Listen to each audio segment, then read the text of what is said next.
Thanks to modern editing techniques, we can use existing footage to complete the film without Millhouse. Watch. Welcome to this episode of ResiWeek, your weekly roundup of all the latest news and stories for the residential AV industry. I'm your host, Matt Scott for AVNation.tv. Seamless, huh? You're fired. And with good cause. On this episode of ResiWeek, what the Cyber Trust program means for integrators, how Josh.ai is using generative intelligence, and recognizing your employees for their efforts. All that and more next on ResiWeek. The network for the AV industry. What are you listening to? This is AV. This is AVNation. This is AVNation. This is ResiWeek, episode 390, RESBECT.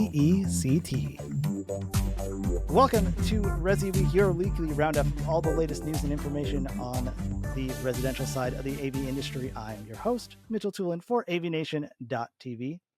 Obviously, I am not Matt, but that's okay because we don't know where Matt is right now, but we have enough footage of him saying pretty much everything and on a green screen that we're kind of working on a MattGPT as we speak.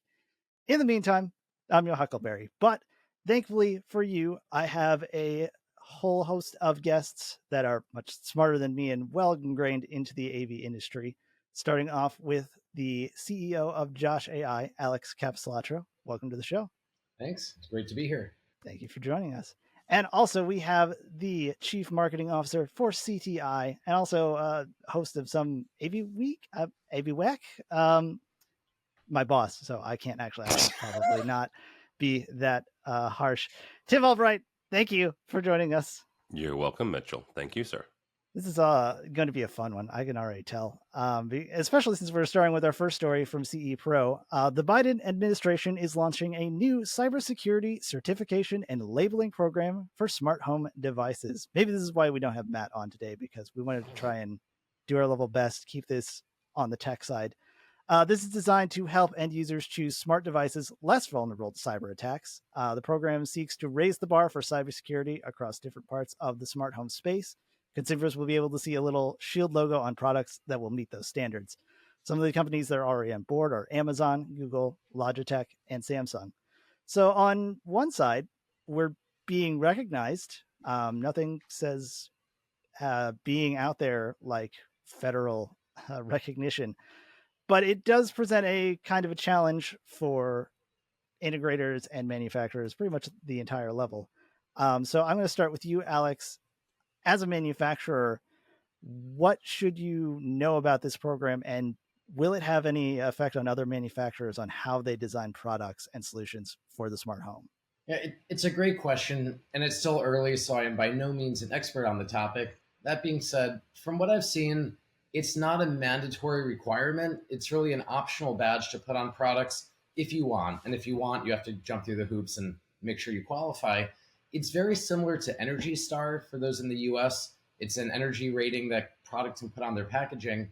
And the thing about Energy Star, it only really matters if you're a consumer product that people are buying off shelves. It's not really something that people are seeing online, certainly not something if it's a professionally installed product. And so similarly, I think this will impact products like Sonos and Roku and Sony TVs that you might go down to a Best Buy store and see in person. But for most of our industry, I don't think a lot of manufacturers are really going to pay that much attention. I know for us, the first question was, do we have to do this or is it optional? And the fact that it's optional, we're going to make sure we're following the best security standards we can, but I don't know if we're going to go out of our way just to qualify for the badge.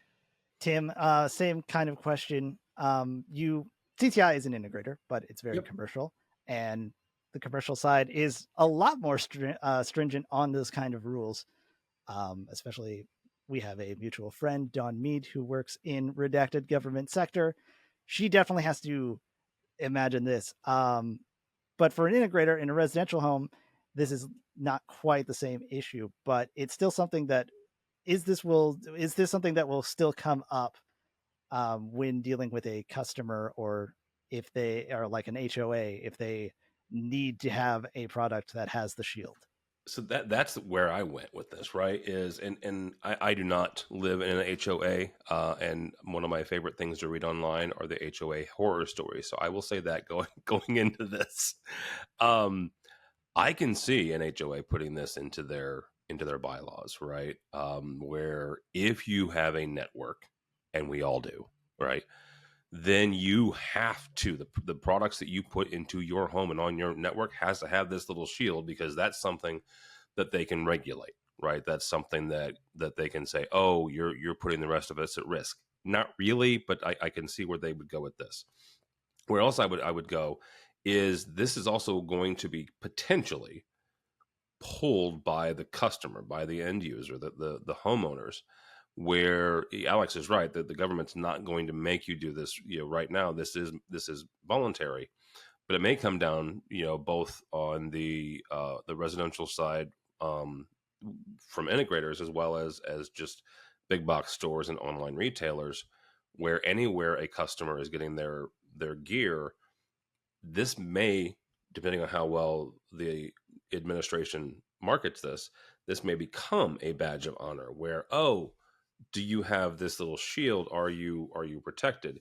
Where at that point, people like Matt and Todd Puma and our other friends in the industry will have to explain to the client, yes, your system's secure, even though it doesn't have this badge. Where it might become easier just to say, you know what, everything I have has the badge, and it's fine. In a similar vein to that, Alex, you're on the governance and bylaws committee for CEDIA. That's usually kind of more on a local level thing. So, but is this even something that CEDIA needs to be worried about, since it is voluntary? Is this something that we need to think about on that level? I think CEDIA's role is definitely to understand what's going on, to probably put out some white papers, make sure the community is getting educated. But my sense on it is this is not going to be all that relevant. And I hate to draw an analogy to something that people might actually be excited about, but to me, it's not too dissimilar from Matter. Matter is a protocol that I'm not super bullish about. A lot of companies I know are not super bullish about. In a couple years, it might take off and it might become something that people really need to care about. It's too early. I think this is the exact same thing. Let's keep tabs on it. Let's see where it's going. Let's be aware of it. But I don't think it's going to impact our day-to-day for at least a couple years. Would you say that in a couple of years it might matter, Alex? Come on. It's definitely an interesting thing to pay attention to, at least as we because it's still too early to say what's going to happen to this. I will say, just to add on that, the security side isn't really anything new. We've had to worry about cyber attacks and security for literally decades at this point. The thing that is new, and I know that we have some other stories we're going to get to about this, is more on the AI front. I think the only way to protect customers and people from potential AI attacks is going to be through government regulation. And quite frankly, I think the government's not doing enough in that regard.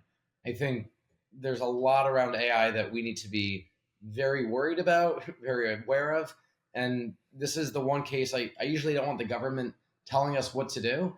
But in this case, I think the only way to prevent bad deep fakes and AI attacks will be through some form of government regulation. Well, and to play off that a little bit, Alex, and Mitchell, I wanted to get you to that AI story, but I would also say in the residential side, that part of the AV industry is actually better prepared for a lot of these network level attacks. And the reason I say that is not to discount or, throw stones at the commercial side, but the residential side, that group of men and women who live inside folks' houses every single day, they build the network from the ground up, right? That a lot of times they are the network admin. They are the ones installing the network. They're the ones responsible for it. They're the ones responsible for the security of it. Whereas on the commercial side, 9 times out of 10, if you're on a corporate client's network, you're being given a VLAN, right? This is your lane to sit in. And if you're not, yes, you're rolling up your own network, but it's a single purpose network, and that's to deliver AV, maybe control. You don't have access to the rest of the network by design, right? So the residential side folks are their chops when it comes to network security is years ahead of the vast majority of the commercial side of the AV space. Very good. And this does end up segueing nicely into our second story from Residential Tech Today. Josh.GPT as a generative AI assistant to smart home platform. Josh.ai, it's a voice controlled thing. You might have heard of it before. They are now using artificial intelligence in the home with custom integration capabilities alongside a generative assistant to answer questions on any topic. Full transparency here, I was going to choose this story regardless if we had Alex on or not. So it's just kind of good fortune that you're here today. So I'll start with you. We have had voice assistants in the past in anything, but to be honest, they're kind of dumb. I set up a Google for my parents, and my mom is convinced that it hates her because it doesn't want to work with her. What is the value of a generative AI platform to voice assistants? Yeah, it's a great question. And I'll just kind of speak to what we're doing at Josh, because I think, broadly speaking, there are different ways that different entities might take advantage of this. For us at Josh, we spent years being very narrowly focused. We wanted to make sure that when you said to turn on the lights turned on. When you wanted to play music, the music worked. When you wanted to adjust the thermostat, the thermostat would adjust. But because of that, it meant we weren't able to answer any question about, who won the 5K marathon race in 2060 or 1962 or whatever it happens to be. And those are really difficult questions to answer because there's so many different permutations. There's so many different ways that someone can really want to dive in. Even for a movie, for example, tell me about the movie. Who are the actors? What other movies was that actress in? Where was she born? How tall is she? What are her favorite foods? It goes on and on. And the great thing about large language models, which power GPT technology, is you can now get access to any possible question you can conceive of. And so any who is, what is, where is, how far is, how big is type question, they're immediately available. And so instead of just using these voice assistants for controlling devices, people are now using this to really augment their life in their home. So getting help with cooking, health-related questions, helping their kids with learning new languages, asking about travel, asking about trivia, asking about, all different topics, artwork. It's just so expansive. And so what we're pretty excited about is this is really taking what we as an industry do up from simply controlling, and I don't mean simple as in it's easy, but the fact of what we've done to date has been control in many aspects.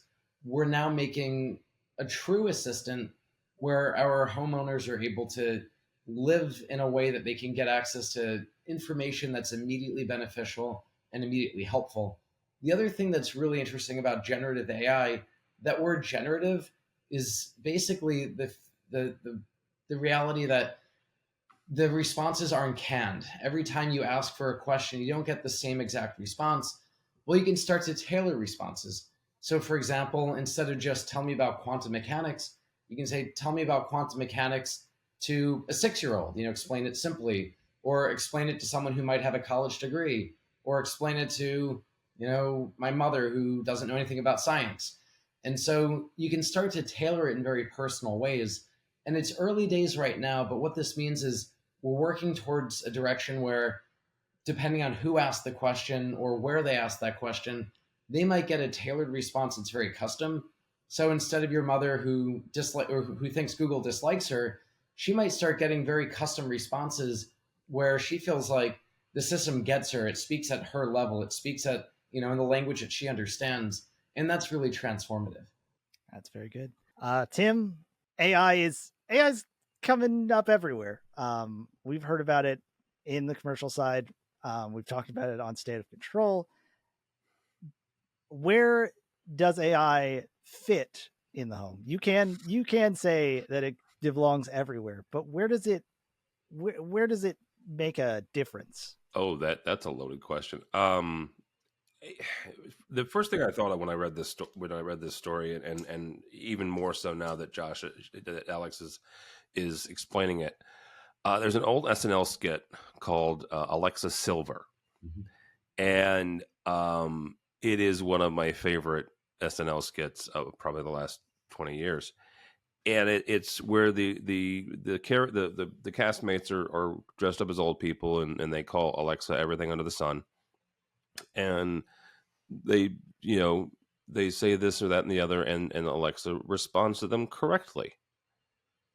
That's where I see this ultimately, not necessarily for old people, but it is people like, there's another one, there's a Scottish one talking about how Scottish people are hard to understand for voice assistants. I still recall one of the first years that the Alexa system was shown off at CEDIA. And this was the first generation, so don't throw stones at me, because I do love my voice assistants. And it was a young man there from the UK, and the Alexa system had a difficult time understanding and responding to that gentleman. He was speaking English. He was speaking the Queen's English, in fact, but was having it was not responding to him properly. So that's really where I see it, is you're expanding it and you're making it available to other folks, to everybody besides North American or even just big dumb Americans that, from the Midwest, because, supposedly we have the least amount of accents. I don't believe that. I think we still have an accent. But I don't sound like, my lovely family from the Ozarks. I don't have a Southern twang, or I don't have a Boston accent or what have you. That is where AI is really going to allow things like Josh.ai to expand their market and to become more useful. In addition to everything else that Josh was saying, that Alex was saying, I've known you for like 8 years, and I still want to call you Josh. Good Lord. It's no problem. I don't mind it. Mainly because the first time I met you, it was with Richie Fregosa, and he was geeking out. It was the first time you guys showed it at CEDIA. You had a table and like the thing, and Richie is like, oh my God, this is the greatest thing in the world. You're able to custom responses. You're able to customize the experience, and not for nothing, but the residential market is all about custom integration, right? And you're able to customize not just for a family, but for individual members of that family. We can talk about the evils, and we can talk about, HAL 2000 or evil, haunted houses or whatever. But that's the beauty of this technology and the promise of it. Yes, there have to be safeguards in place, and we can talk about some things that the government should probably do to put some things in place.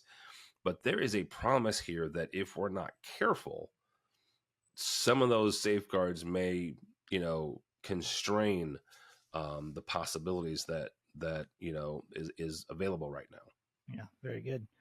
And I agree with that. And I think that part of it is the same thing, is that it sometimes not just seamless, I wouldn't say, but a second thought. There's, certain solutions or products that are in your house just kind of happen without a second thought. You know, as easy as it is, you say you turn on the lights. When you start doing we put in smart lights everywhere, and it is fun when you can say, hey, turn on the lights or turn off the lights.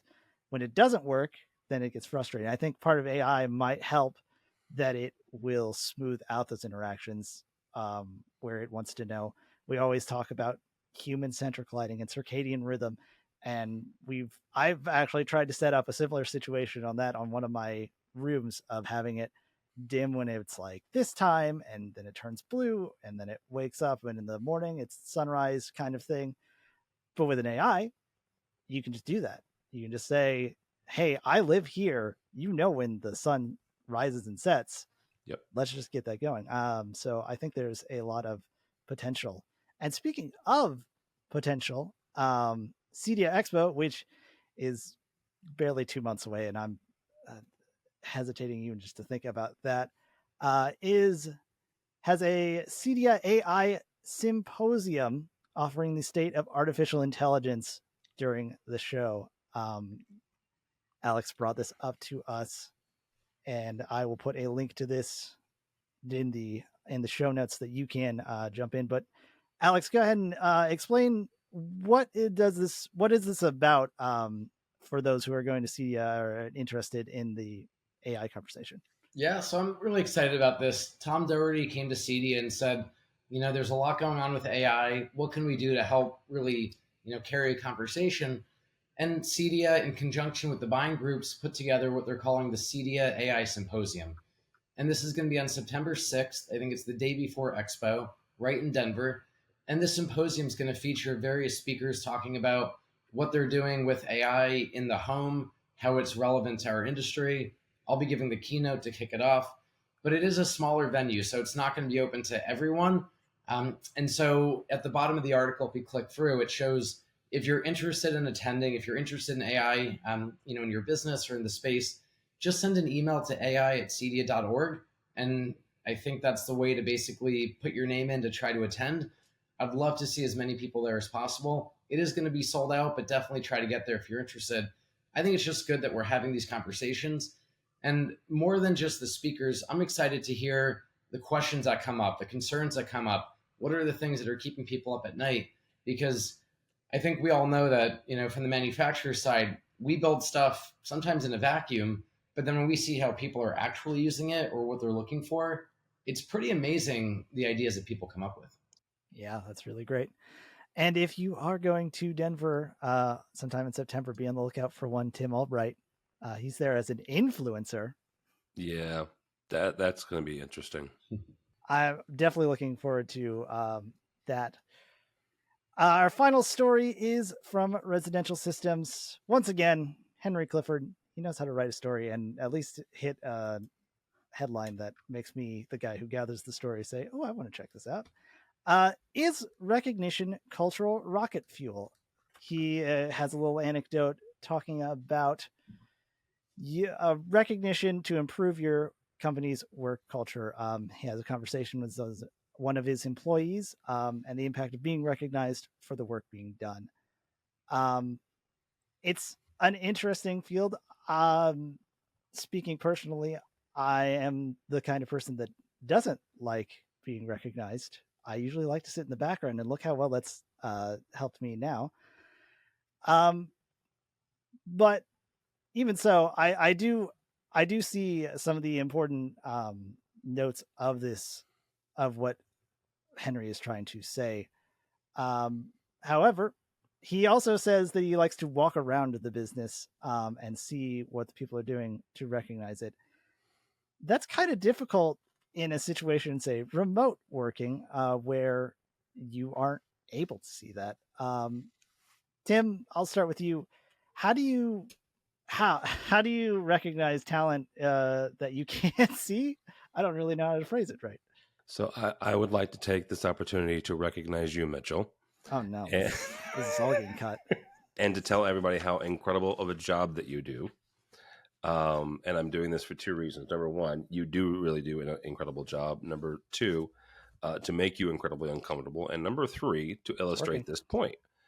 You do it on purpose, right?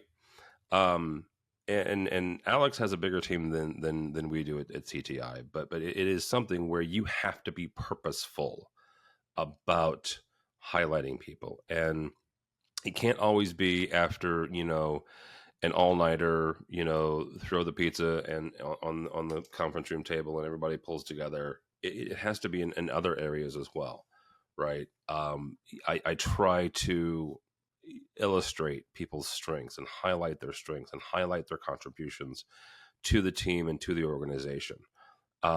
It's incredibly important. We all want to feel like our work matters, right? That what we're doing is something more than just punching a time clock and going home. There are certainly people like that, right? And God bless them, because they have to, they're what makes some of the world go around as well.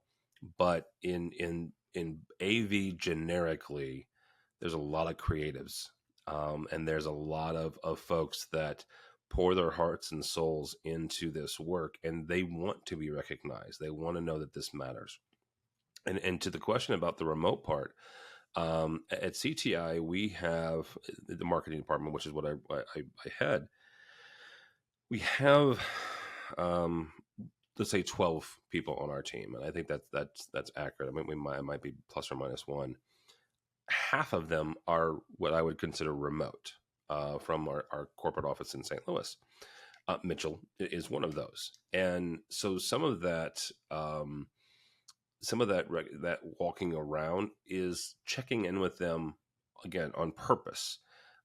We have a young man who's in Detroit, Michigan. Again, I'm in St. Louis. He's in Detroit.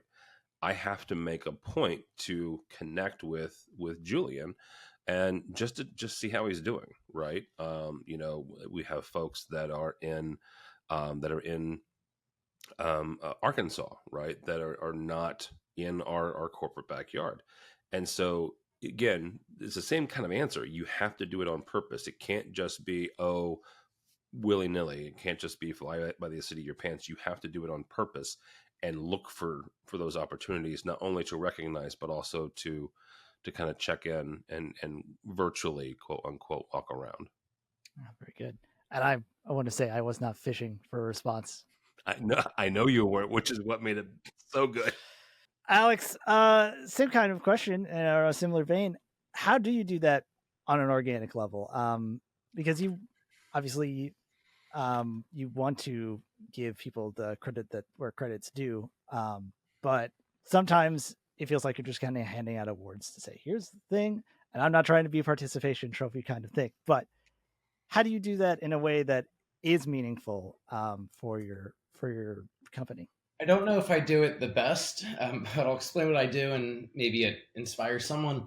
We have a weekly hands-on call where everyone remote, or in the office calls in.